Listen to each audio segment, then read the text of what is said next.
SLST যারা চাকরি প্রার্থী তাদের তরফ থেকে আজকে বিক্ষোভ দেখান। তাদের একটাই দাবি যে 10 বছর ধরে তারা অপেক্ষা করে রয়েছেন, দ্রুত নিয়োগ করতে হবে। নিয়োগের দাবিতে তাদের আজকে রাজপথে বিক্ষোভ, যদিও পুলিশের সঙ্গে টানা হেঁচড়া, ধুন্ধুমার কাণ্ড একেবারে।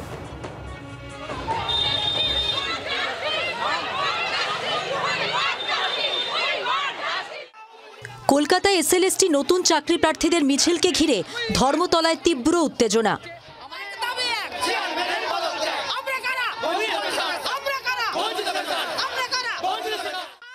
ওএমআর প্রকাশ, অভিজ্ঞতার ভিত্তিতে 10 নম্বর বাতিল ও শূন্যপদ পূরণের দাবিতে বিক্ষোভ এসএলএসটি চাকরি প্রার্থীদের। আর সেই বিক্ষোভ ঘিরে ধুমধুমার পরিস্থিতি।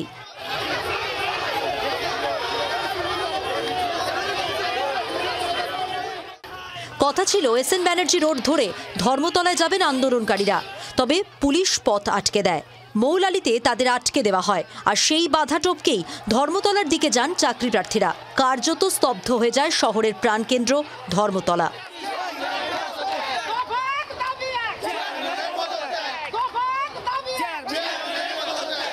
চাকরি প্রার্থীদের টেনে হিচড়ে আটক করে নিয়ে যায় পুলিশ।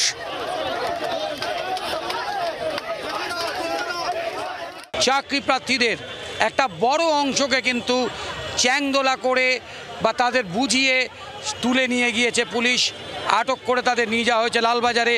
বাকি যারা রয়েছেন তাদের জন্য কিন্তু ব্যারিকেড করে পুলিশ কর্মীরা সেই বিক্ষোভকারীদের কিন্তু একটা অংশে কার্যত ঠেলে দিয়েছেন, যাতে বিক্ষোভ ধর্মতলা চত্বরে অবরোধ আরও বেশি করে না ছড়িয়ে পড়ে। ব্যারিকেড ভেঙে এগোনোর চেষ্টা করতেই ফের ধরপাকড় শুরু হয়।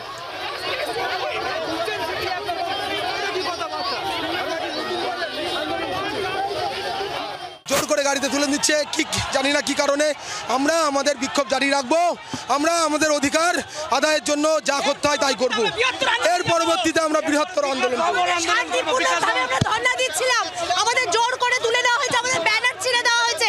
আমাদের 6টা পর্যন্ত এখানে ধর্ণা দেওয়ার কথা ছিল, কিন্তু জোর করে আমাদের পুলিশ তুলে দিচ্ছে। ন্যায়ের দাবিকে অন্যায় পথে নিয়ে যাচ্ছে এরা। আমরা এরপরে বৃহত্তর আন্দোলন করব, দরকার পড়লে বিকাশ ভবন পুরো ঘেরাও করব। এসএলএসটি চাকরি প্রার্থীদের আটকাতে এদিন কার্যত হিমশিম খেতে হয়েছে পুলিশকে। 2026-এর ভোটের আগে চাকরি প্রার্থীদের আন্দোলনের ঝাঁজ দিন দিন বাড়ছে। ভোটের অন্যতম ফ্যাক্টর কি হতে চলেছে, উত্তর দেবে সময়। দেবাঞ্জন বন্দ্যোপাধ্যায়ের রিপোর্ট, জি 24 ঘন্টা। বাংলার আওয়াজ, বাঙালির আবেগ, জি 24 ঘন্টা।